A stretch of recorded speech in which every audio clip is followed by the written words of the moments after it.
Hi, I'm Carl Bradbury from Pico Technology, and this is the PicoScope 5000 series Flexible Resolution Oscilloscope. So what does flexible resolution mean, and why do we recommend the 5000 series as a great mid-range general purpose oscilloscope? Well, at the heart of all digital oscilloscopes is an analog to digital converter, and with all A to Ds there are two key specs: sample rate and vertical resolution, and there's always a trade-off between the two. It takes more time to sample a signal with increased resolution, and so sample rate will fall as a result. In the digital age, the development of oscilloscopes has been driven by the need to capture ever faster data rates, and so low-resolution 8-bit scopes became the standard, providing fast sample rates but at the expense of vertical resolution. 8-bit scopes are fine for digital signals, where the main concern is to determine if bits are ones or zeros. But it can be frustrating if you need to visualize low-level analog effects. And as mainstream electronics is a mixed signal world, it's often the case that engineers need their scope to be optimized for both digital and analog signals. The PicoScope 5000 series resolves this by allowing the user to select the optimum resolution for the job in hand. For example, selecting 8 bits at the highest sample rate, great for capturing fast data signals, or up to 16 bits at reduced sample rates, which would be ideal for visualizing low-level analog effects. So let's take a look at a live signal now using the PicoScope 5000 to see how increased vertical resolution can provide insights into signals that can't be seen with an 8-bit scope. Here we have a 1 kHz sine wave, and though it's not easy to see, I've introduced a 100 kHz interference signal that's sitting on top of the sine wave. So next I zoom in on the sine wave to get a clearer view of the interfering signal.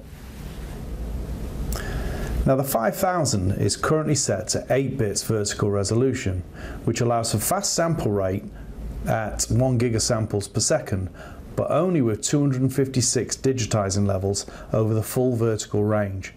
There just isn't the resolution required to make out any detail on the signal. However, if I now select 16 bits resolution, the detail of the interference signal becomes clear. Notice that the sample rate has dropped to 62.5 megasamples, which is the highest sample rate in 16-bit mode. If a higher sample rate was required, then adjustments in vertical resolution can be made as needed. Now, we say that increasing the vertical resolution brings a corresponding improvement in the dynamic range of the oscilloscope. So what does this mean, and how can I show this? Dynamic range is the ability to see low-level signals in the presence of high-level signals, and is often measured in dB. To show this, I'll reduce the interference signal until it's no longer visible in the time domain, even in 16-bit mode. Then, I change the display from the time domain to the frequency domain by selecting spectrum mode on the oscilloscope. The spectrum range is set to 200 kHz, and here we see the 1 kHz sine wave very clearly.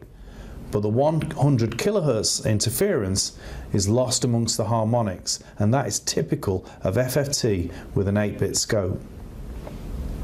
A quick measure using the rulers shows a spurious free dynamic range of about 63 dB, which is also confirmed using the automatic measurements.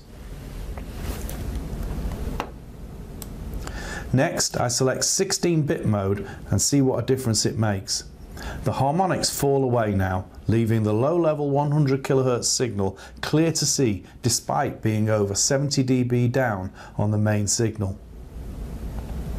In fact, the usable dynamic range is close to 90 dB, which makes the 5000 series ideal for using spectrum analysis to identify and characterize low-level signals and noise sources, or quantifying levels of distortion in amplifiers, for example.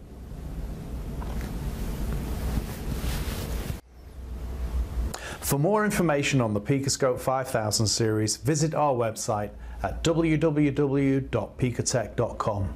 Here you can use our distributor finder to link through to a local reseller who will be more than happy to advise further.